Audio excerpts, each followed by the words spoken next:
like over $500,000 away to prisoner reform, people who are actually on the ground that's fighting, for the freedom of inmates and accommodating the kids and different things, inmates and different things like that.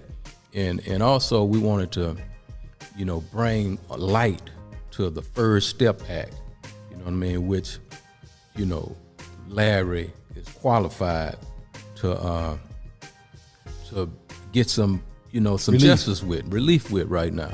And that's where interference came into play with this dude, Officer Rat100. You know what I mean? A lot of interference came into place with Officer Rat100 because what he done, you know what I mean? And this has to be talked about because, and I got to get a game to the youth because I don't want them getting caught in no crosses where this Officer Rat100 is concerned because he's a live rat, you know what I mean? And here's the truth of what he done, even though he tried to deceive and put, our text messages, in a form when we was talking about apples, he wanted to switch the game up and say we're talking about oranges. But, I got proof, and I'm gonna show y'all the real text messages that he didn't want people to see. But what this brother, that called himself real, attempted to do and play, with the old man. We call him the old man. I call him my brother, my friend, but most of all with his freedom, because on 2 occasions, one, him and his Chad, what's his woman name? Karen Chapman. This is a lady that was entrusted to go in and interview, Larry Hoover with an understanding of you bring this back to the family. We're not clearing a way for you to go and do this for no other reason.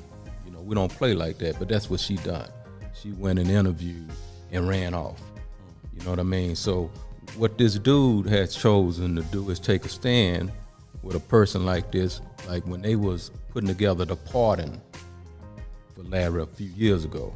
And I'll let him tell that story. But I'm feeling so good about it right now until I'm gonna say, and what I don't cover, we're gonna do like Run DMC. So she wouldn't give footage for the pardon. Now this is him being free. We just wanted, you know what I mean, because when you're trying to humanize a person, then you use footage, you use their own words to help in situations like this. So it was about the money with her. She asked, well, what am I getting out of this? Yeah, let me reiterate that part. So when we were trying to put the pardon together, I said, we was trying to just get information on my father. So she had some actual footage of him. We like asked the attorneys, would that be good to have this footage to put on this pardon? They're like, yeah, that'll be good. Let's see if we can try to do it. We tried some numbers. We caught up with the lady, and I called and I asked her. I was like, we need some of that footage because we're trying to put this pardon together. And she told me, she said, well, who gonna get paid for this? Well, how I'm gonna get paid for this? And I'm like, wow, this is about my father's freedom right here. And you wanna know who's gonna get paid for this footage?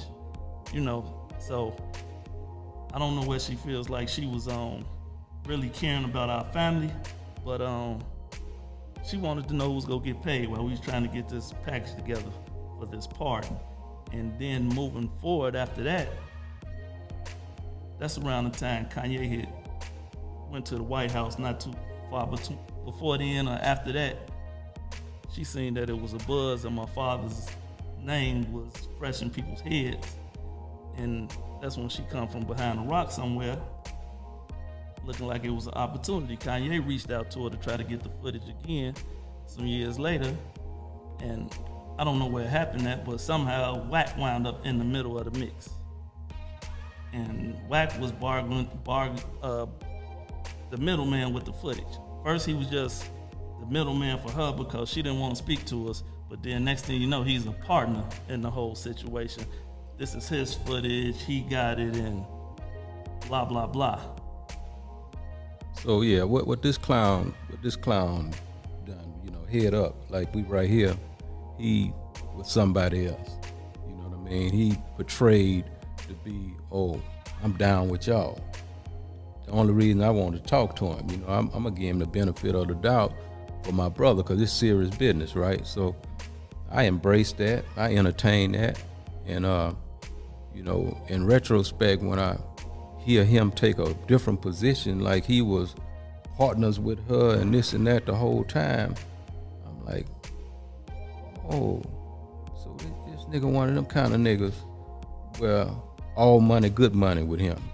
You know what I mean? Everybody go. You know, I'm from the school where everybody don't go. You know what I mean? And when you're playing with a man, freedom like that, and everybody go, then, you know, I take that real personal. Yeah. You know what I mean? So that's why, you know, I want all the culture, because I'm a nigga that stand for the culture. You know what I mean? I love the hip-hop culture. You know, I put in a lot of work where the hip-hop culture is concerned. I blaze the trail. Yeah. You know what I mean? And when I see one, you know, trying to shit on Tupac, trying to shit on Nipsey, trying to shit on, you know, the homie Big U out there, trying to shit on Master P, you know, good nigga, real niggas. You know, Meek Mill. You know, I see a nigga get on a podcast and with another rat and go off on 21 Savage. I'm like, oh, this nigga got diarrhea at the mouth. He like full of shit, right? He the type of nigga that will shit in the bed and blame it on the baby. You know what I mean? Imagine that. You know, you take a raw shit in the bed and say, that's the baby shit. I ain't shit it.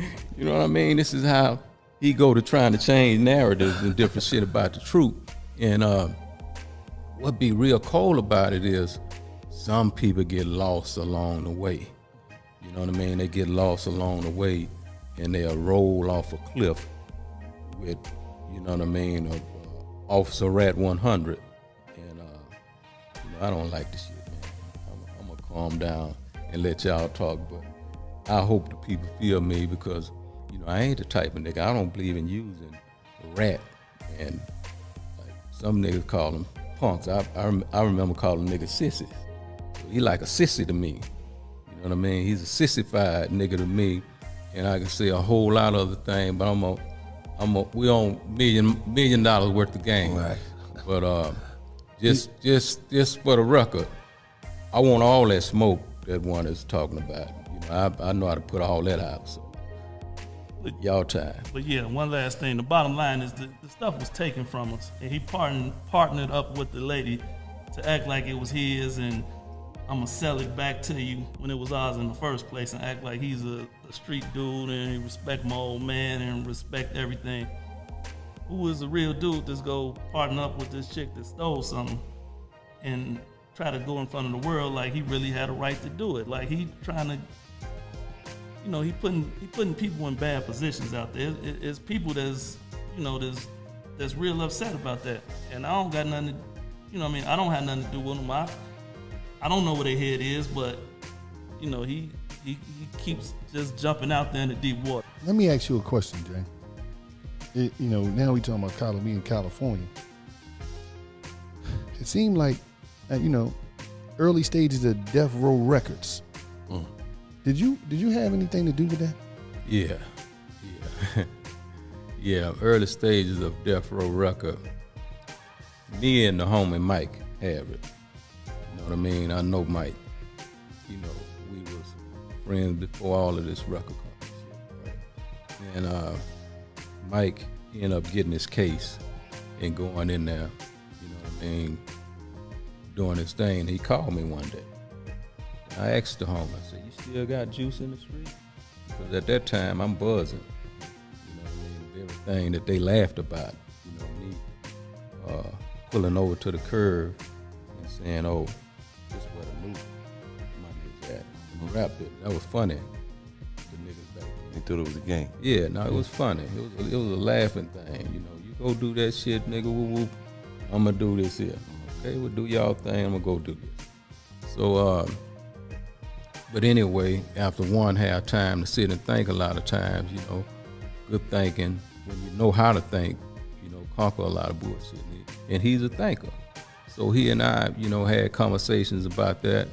And I actually sent a group I had called the Convicts down Big Mike and 3-2, you know, down with their movement in the beginning, you know, that ignited everything. And we've heard Snoop publicly, you know, admit on a few times how he got game from 3-2, you know, a lot of his slang and different shit like that. So we brainstormed on that issue in the beginning, and it was when I was on a phone call with Suge, you know what I mean? Back then, all three of us can be on a call. And I heard some recklessness, and I didn't want to be on them, you know, tape calls and shit with that going on. So I bagged up. Y'all do y'all thing. You don't owe me nothing. Rap a lot is what I do. You know what I mean? And we moved on from there.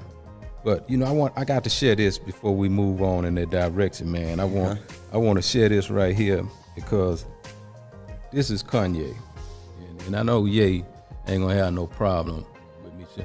I want you to read it so they won't say I played no. This is a text from him. I can say with her now, bro. Okay, this has been exhausting. Too much. That's him talking to Wack100. Okay, this has been exhausting. Too much gameplay. What is she looking for? Bro, tell me about it. It's not us. It's men stuck between two women, bro. You're with Karen, correct? Just making sure I know what we're talking about. Jprince is a better businessman than me. I'm stepping out of this and letting him handle. There's too many games for me. Okay. Now, if you want to keep on going, you can keep on going. But clearly, they was trying to work some shit on him that he wasn't in agreement with. So this is how I get in the mix. Because he says too many games playing. Why you want to play games around the old man freedom? You know what I mean? Why the games playing? So I come in the loop to try and, you know what I mean, bring some real accommodation to the situation, and you know, we ain't got to stay there no longer. Right. But I'm gonna end up letting everybody see all this shit, because that shit he sent out there is a bunch of bootleg shit where he changed the whole narrative, but this the real root. Right. Too much game playing. Right. Now, you let him go on the death row. You say, you know what, Mike? Suge, I'm gonna stay out of this. I'm gonna let y'all handle your business, be based off a dispute over the phone. I said I'm back up. But I noticed that you got a lot of respect in California. What's that about? Yeah, well, I believe, man, that the real respect the real all over the world. You know what I mean? When you really see it and tap into it. I'm that way. If I see a real, if he on the moon, and I see realness, I'm gonna embrace it. I'm gonna salute it. I'm gonna respect it. I ain't no hater. You know what I mean? Some niggas hate realness when they see it. They genuinely is on the move to keep niggas that's locked up. You know, this is what Officer Rat100 doing. A nigga that's locked up, he working to keep them locked up. And niggas that's free, he working to get them locked up. But in California, you know, I've been playing out there for a long time. You know what I mean? I got a lot of groups that I put out in California. You know, a lot of rolling 60 homies, jungles. You know, I rode by myself through all these hoods. I met these, I was solo, went in the jungle, went to the rolling 60s, built relationships, and you know, things grew from there. You know, it grew from there. I let them know I ain't hating on your red, I ain't hating on your blue, I'm green. Right. You know what I mean? That's the flag I'm raving, that money green flag. You know what I mean? And that's the flag everybody respect. Yeah, I mean, so, you know, they recognize the real, I recognize the real, and a lot of strong relationships out there even to this day.